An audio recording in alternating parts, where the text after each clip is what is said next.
Don't you realize that the Lord, the God of Israel, made a lasting covenant with David, giving him and his descendants the throne of Israel forever?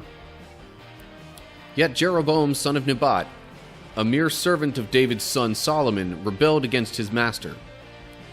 Then a whole gang of scoundrels joined him, defying Solomon's son Rehoboam when he was young and inexperienced and could not stand up to them.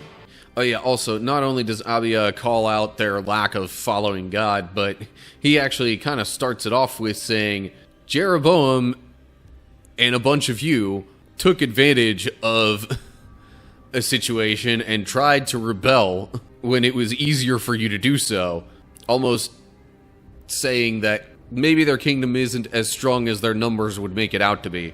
What's up, cool people? My name's Matt. Welcome back to our Bible study. Alright, so we are looking at 2 Chronicles chapter 13 right now, and so for context, this is sort of a recap per a guy named Ezra, meant originally at least for the Israelite exiles. Second bit of context within that recap. We're at the point where Israel and Judah have split, and it has already mentioned what Rehoboam did during his time as king of Judah, with maybe not quite as much detail on some things as we got back in 1 Kings, but again, it's sort of a recap, so that's not too surprising. Anyway, that's kind of where we're picking things up. So let's see what we have here in 2 Chronicles chapter 13. Abijah began to rule over Judah in the 18th year of Jeroboam's reign in Israel. He reigned in Jerusalem 3 years. His mother was Maacah, the daughter of Uriel from Gibeah. Then war broke out between Abijah and Jeroboam. Judah, led by King Abijah, fielded 400,000 select warriors, while Jeroboam mustered 800,000 select troops from Israel. Okay, so it did mention there being some fighting between Rehoboam and Jeroboam, so it's not like this is necessarily the first bit of fighting that they did. Although the fighting was delayed a bit after the initial split, Rehoboam wanted to go and try to regain control over the other tribes of Israel. But God specifically told him, no, don't fight them. I have said that this would happen, and I've made it happen. So don't do that.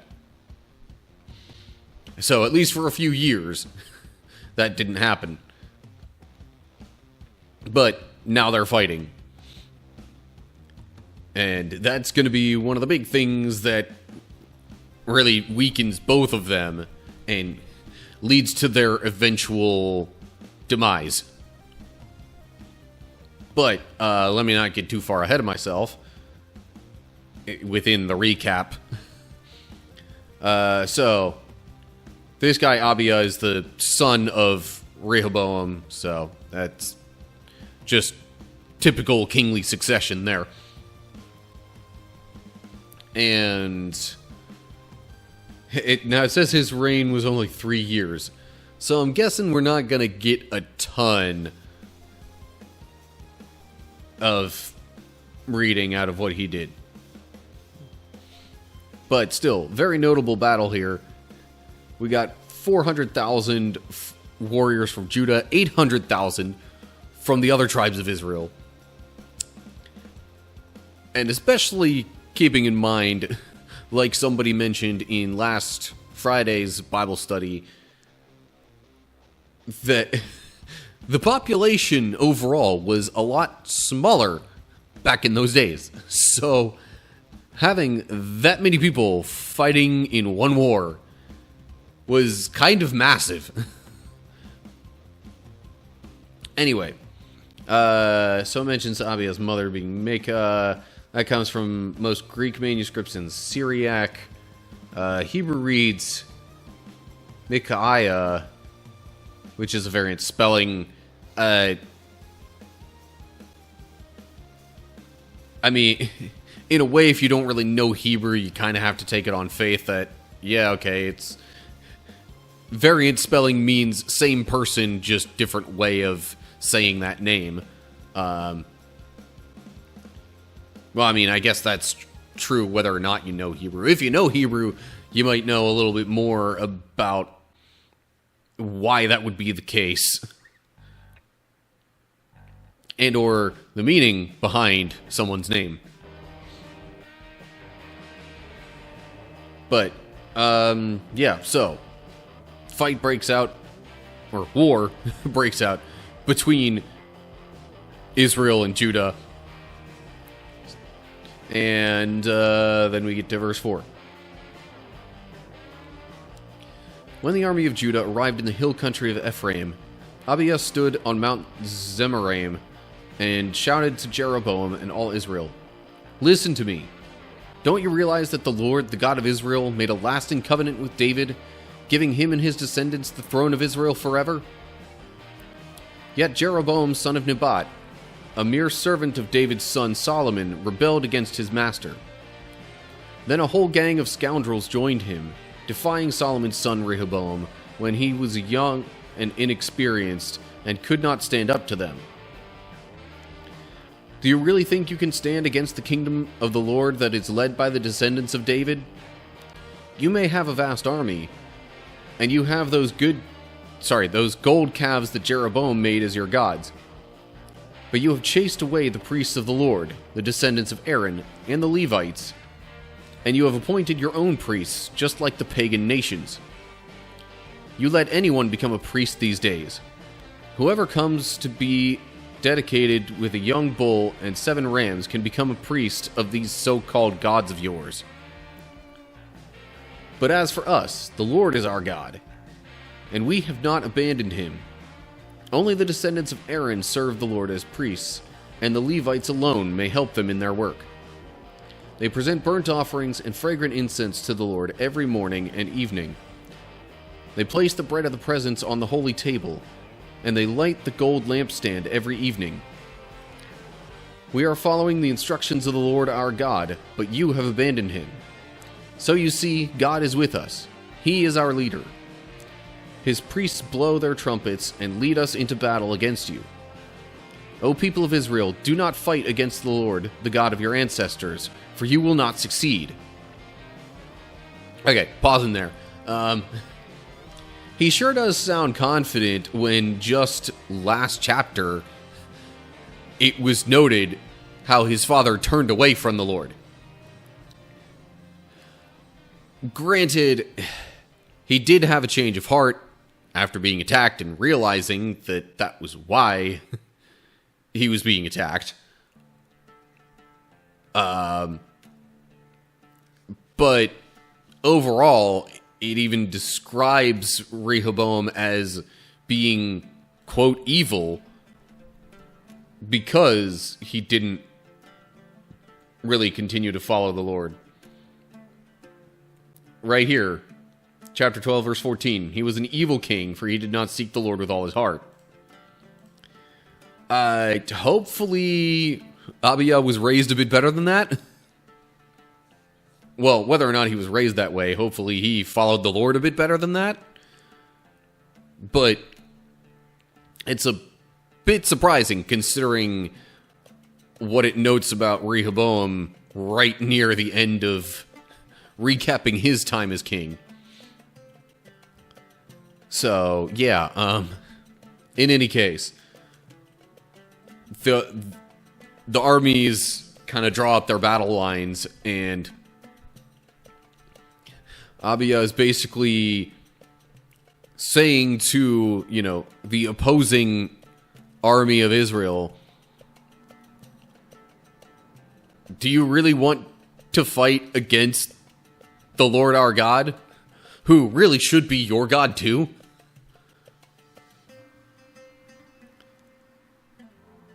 I mean, any of them who knew much of the history of their people should have had some sort of idea that whenever their ancestors abandoned the Lord or went against him in any particular way, things went poorly. But I don't know if Abijah here is just saying all this as a threat to try and, persuade them or convince them that they won't succeed. Or, if, he's actually, being honest about his own dedication to the Lord.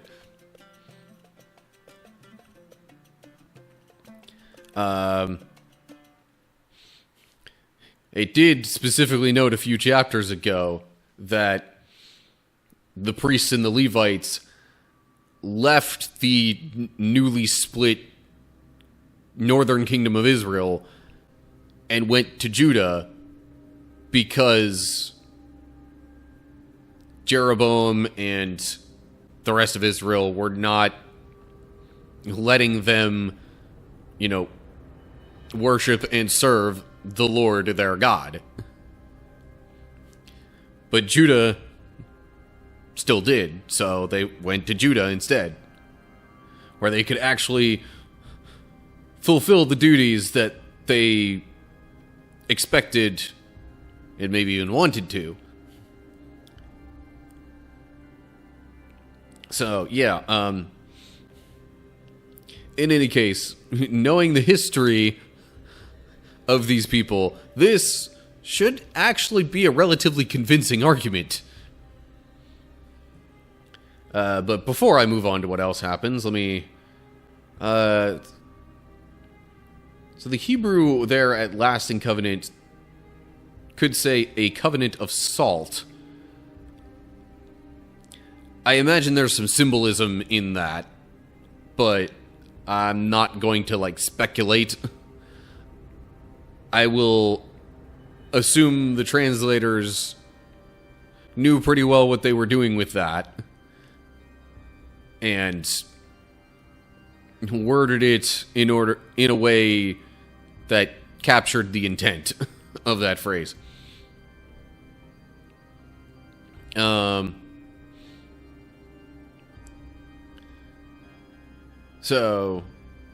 yeah, also, not only does Abijah call out their lack of following God, but he actually kind of starts it off with saying, Jeroboam and a bunch of you took advantage of a situation and tried to rebel when it was easier for you to do so. Almost saying that, maybe their kingdom isn't as strong as their numbers would make it out to be. So, anyway. And then he talks about how, Judah and their priests follow the Lord and things that they do to that effect. As... more convincing that the opposing army won't succeed. But then we get to verse 13. Meanwhile, Jeroboam had secretly sent part of his army around behind the men of Judah to ambush them. When Judah realized that they were being attacked from the front and the rear, they cried out to the Lord for help. Then the priests blew the trumpets, and the men of Judah began to shout. At the sound of their battle cry, God defeated Jeroboam and all Israel and routed them before Abijah and the army of Judah. The Israelite army fled from Judah, and God handed them over to Judah in defeat. Abijah and his army inflicted heavy losses on them. 500,000 of Israel's select troops were killed that day. So Judah defeated Israel on that occasion because they trusted in the Lord, the God of their ancestors. Abijah and his army pursued Jeroboam's troops and captured some of his towns, including Bethel, Jeshanah, and Ephron, along with their surrounding villages. So Jeroboam of Israel never regained his power during Abijah's lifetime, and finally the Lord struck him down and he died. Meanwhile, Abijah of Judah grew more and more powerful. He married 14 wives and had 22 sons and 16 daughters. The rest of the events of Abijah's reign, including his words and deeds, are recorded in the commentary of Iddo the prophet, which is definitely not something that is typically included along with the Bible. I don't even know for sure if we have that ancient record. But, turns out Abijah and Judah's army are very successful. They managed to slay over half of the opposing army, 500,000 select troops out of the 800,000 that were there. And it doesn't really mention any notable losses on Judah's side. So, yeah, God clearly was with them and not with the opposing army of Israel.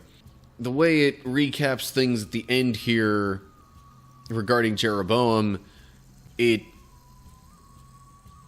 for a second I was like, okay, never regained his power during Abijah's lifetime, but for just half a second there, it's like, okay, but after Abijah died, did Jeroboam, regain some of his power? But then the second half of that sentence implies that he died either before Abijah or shortly thereafter, before he could gain any significant power, at least.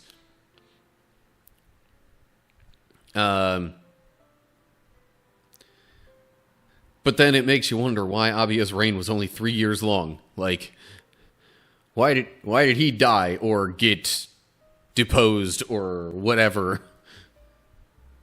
But we don't really get that, so that's, I guess, gonna do it for 2 Chronicles 13. Okay, so I guess somehow Abijah must have learned a lesson from when his father didn't follow the Lord, or in some way must have, been raised or taught or experienced enough to know that it was indeed the Lord that, kept good things flowing their way. Because that's, as it describes, the main reason why Judah was victorious in this battle against an army that was double their size. Granted, greater odds have been surmounted in other biblical battles, but still, in those situations, it was also the Lord's doing. As always, like and share if you enjoyed the video, subscribe to the channel and click the bell to get updates when I post new videos. Look down in the description for links to social media pages and all that good stuff. And leave your thoughts and questions down in the comment section below there. So that's going to do it for this one. Hope you're all doing well. Hopefully I'll see you soon for another video. But whatever the case is, until next time, stay cool, people.